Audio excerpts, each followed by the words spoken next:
ಮತ್ತು ಒಟ್ಟಾರೆ ಸಮಿತಿ ಎಲ್ಲಾ ಪದಾಧಿಕಾರಿಗಳು ಅವರು ಹೆಸರು ಹೇಳಕ್ ಹೋಗಲ್ಲ, ಎಲ್ಲರೂ ದುಡ್ತಾರೆ.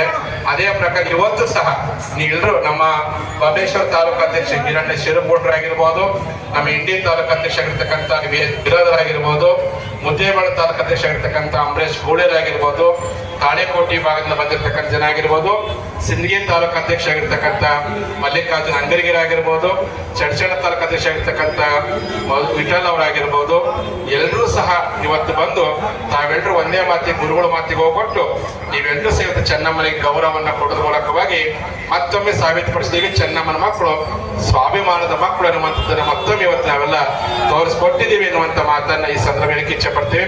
ನಾವೆಲ್ಲರೂ ಕೊಟ್ಕೊಂಡು ಒಗ್ಗಟ್ಟಾಗಿ ನಮ್ಮಲ್ಲಿ ಏನೇ ಸಣ್ಣ ಪುಟ್ಟ ಭಿನ್ನಾಪುರ ಏನೇ ಅಲ್ಲಿ ದೇಶಕ್ಕೋಸ್ಕರ ನಾವೆಲ್ಲ ಒಂದೇ ತಾಯಿ ಮಕ್ಕಳಂತೆ ಹೋರಾಟ ಮಾಡೋ ಸಂಕಲ್ಪವನ್ನ ನಾವೆಲ್ಲರೂ ಸಹ ತೊಡೋಣ ಎನ್ನುವಂತ ಮಾತನ್ನ ಈ ಸಂದರ್ಭದಲ್ಲಿ ಹೇಳಿಕೆ ಇಚ್ಛೆ ಪಡ್ತಾ, ಹಾಗಾಗಿ ಈ ಒಂದು ವೇದಿಕೆ ಮೂಲಕ ಮಹಾನಗರ ಪಾಲಿಕೆಗೆ ನಾವೆಲ್ಲ ಒಕ್ಕೊತ್ತಾಯ ಮಾಡ್ತೀವಿ. ಏನಿಲ್ಲಿ ಆ ಮೀನಾಕ್ಷಿ ಸರ್ಕಲ್ ಅಂತ ಏನಿದೆ ಅದು ಮೂಲತಃ ಬಸಲಿಂಗಪ್ಪ ದೇಶಮುಖರ ಸರ್ಕಲ್ ಅದು. ಹಾಗಾಗಿ ಆದಷ್ಟು ಬೇಗ ಚೆನ್ನಮ್ಮನಿಗೆ ಹೆಂಗೆ ಗೌರವ ಕೊಟ್ಟಿರಿ, ಮುಂದಿನ ದಿನಗಳಲ್ಲಿ ಜನವರಿ 26 ತಾರೀಕಿಗೆ ಆ ಒಂದು ಮೀನಾಕ್ಷಿ ಸರ್ಕಲ್ ಅನ್ನ ನಾಮಕರಣ ಬದಲಾವಣೆ ಮಾಡಿ ವೀರ ಶೂರ ಬಸಲಿಂಗಪ್ಪ ದೇಶಮುಖ ಹುತಾತ್ಮ ಸರ್ಕಲ್ ಅಂತೇಳಿ ನಾಮಕರಣ ಮಾಡುವಂತ ಪ್ರಯತ್ನವನ್ನ ಕರ್ನಾಟಕದ ಸರ್ಕಾರ ಮತ್ತು ಮಹಾನಗರ ಪಾಲಿಕೆಗಳು ಅತಿ ಶೀಘ್ರದಲ್ಲಿ ಕೈಗೊಳ್ಳಿ ಎನ್ನುವಂತ ಮಾತನ್ನ ಈ ಸಂದರ್ಭದಲ್ಲಿ ತಿಳಿಸ್ತಾ, ಹಾಗಾಗಿ ಇವತ್ತು ಬಹಳ ಅದ್ದೂರಿಯಾಗಿರ್ತಕ್ಕಂಥ ಕಾರ್ಯಕ್ರಮ ಇವತ್ತು ಸಾಗಿದೆ.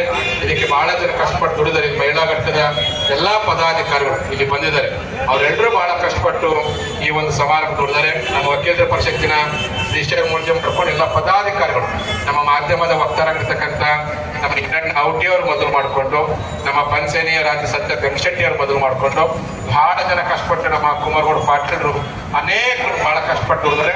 ಅವ್ರೆಲ್ಲರಿಗೂ ನಾನು ಮೂಲಕ ಮತ್ತೆ ಹೇಳ್ತಾ ನಿಮ್ಗೆ ಇದಕ್ಕೆ ಇಚ್ಛೆ ಪಡ್ತೀನಿ.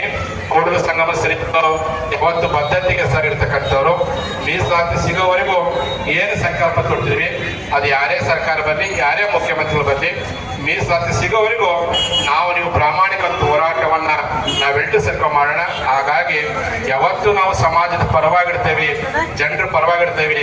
ಇವತ್ತು ನಮ್ಮ ಬಿಜಾಪುರದ ಶಾಸಕರಾಗಿರ್ತಕ್ಕಂಥ ಯತ್ನಾಳಗೌಡರು ಒಂದು ದೊಡ್ಡ ಶಕ್ತಿ. ನಮಗೆ 100 ಜನ ಶಾಸಕರಿಗಿಂತ ಯತ್ನಾಳಗೌಡರಂತ ಬೆರಳಿಕೆ ಶಾಸಕ ಗಟ್ಟಿಯಾಗಿದ್ರೆ ಇಡೀ ಕರ್ನಾಟಕದ ಚಿತ್ರಣವನ್ನೇ ನಾವೆಲ್ಲರೂ ಸಹ ಬದಲಾಯಿಸಬಹುದು. ಹಾಗಾಗಿ ಎಲ್ಲಾ ಸಮಾಜದವರ ಸಹಕಾರ ಪಡ್ಕೊಂಡು ನಮ್ಮ ಸಮುದಾಯಕ್ಕೂ ಮತ್ತು ಉಳಿದ ಅನೇಕ ಸಮುದಾಯಕ್ಕೂ ನ್ಯಾಯವನ್ನು ಕೊಡೋದ ಪ್ರಯತ್ನವನ್ನ ಎಲ್ಲರೂ ಕೊಡ್ಕೊಂಡು ಮಾಡೋಣ ಎನ್ನುವಂತ ಮಾತನ್ನು ಈ ಸಂದರ್ಭ ತಿಳಿಸ್ತಾ, ಇದು ಸೀನಿಯರ್ ಚೆನ್ನಮ್ಮ, ಅದು ಜೂನಿಯರ್ ಚೆನ್ನಮ್ಮ. ಅದ್ಭುತವಾಗಿ ಚೆನ್ನಮ್ಮನೇ ನಮ್ಮ ಜೊತೆ ಬಂದಷ್ಟು ಸಂತೋಷವಾಗಿದೆ. ಹಾಗಾಗಿ ಎಲ್ಲರ ಸಹಕಾರ ಕೊಟ್ಟಿರಿ. ಈಗ ನಮ್ಮ ದೇವರಿಪ್ಪರಿಗೆ ಶಾಸಕರಾಗಿರ್ತಕ್ಕಂಥ ರಾಜಗೌಡ ಪಾಟೀಲ್ ಅವರು ಸಹ ಬಂದು ಅವರು ಗೌರವಾರ್ಪಣೆ ಸಲ್ಲಿಸ್ತಾರೆ. ಅನೇಕ ಜನರು ಈ ಒಂದು ಸಮಾರಂಭಕ್ಕೆ ದುಡಿದರೆ, ಪ್ರತ್ಯಕ್ಷವಾಗಿ ಪರೋಕ್ಷವಾಗಿ ದುಡಿದಂತ ಎಲ್ಲ